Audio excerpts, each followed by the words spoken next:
आजकल अमरूद आया हुआ है और अमरूद का सीज़न है, तो मैंने अमरूद खाया और अमरूद के बीज से मेरे दांत में फ्रैक्चर हो गया।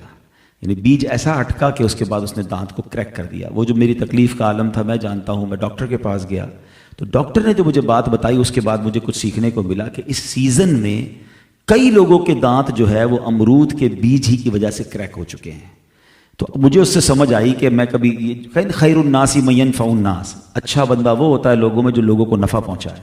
तो मुझे एक एक्सपीरियंस हुआ, तो मैं मशवरा दूंगा अमरूद खाएं, जब भी खाएं। अब तो मैंने भी कोशिश करनी शुरू कर दी कि उसके बीज निकाल लिया करें, कि वो बीज इस कदर सख्त होता है। और कुछ खास किस्म के शायद अमरूद होते होंगे जिसका बीज इतना सख्त होता होगा कि मुझे डॉक्टर ने बताया कि इस पिछले 3-4 महीनों में कई केस आए कि दांत के फ्रैक्चर हो गए, और फिर जो तकलीफ होती है आपको पता है। तो बहरहाल मैं फिर उसके बाद मेरा वो दांत का पीस अलग हुआ, उसके बाद मैं डॉक्टर के पास फिलिंग करवाने गया। तो उन्होंने जब मुझे मेरा मुंह खोल कर वो काम कर रहे थे तो वो बार बार कह रहे थे कि ज़रा बड़ा मुंह खोलें, पूरा मुंह खोलें। मैं अपनी ट्राई कर रहा था, आखिरकार शायद उनको सब्र नहीं आया तो उन्होंने मेरे मुंह में एक पीस रखा जिससे मेरा मुंह जो है वो ज़्यादा खुल सके। आप यकीन करें शायद 5-7 मिनट 8 मिनट उन्होंने ये काम किया होगा, मगर उसमें मुझे लग पता गया जो तकलीफ़ मुझे हुई, जो मेरा सांस रुकने लगा।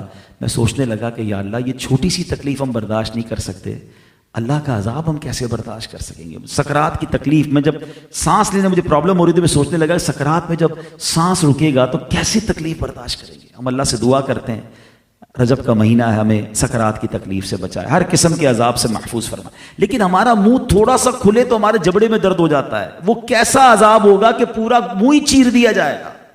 ये झूठों पर अजाब होगा। ऐ झूठ बोलने वालों, खुदारा तौबा कर लें और अब नियत कर लें कि इंशाअल्लाह कभी भी, अच्छे माल बेचते वक्त झूठ बोलते हैं, कसमें खा खा के माल बेच देते हैं, माल बिक जाएगा, बरकत चली जाएगी, रोजी हराम हो गई तो किधर जाएंगे।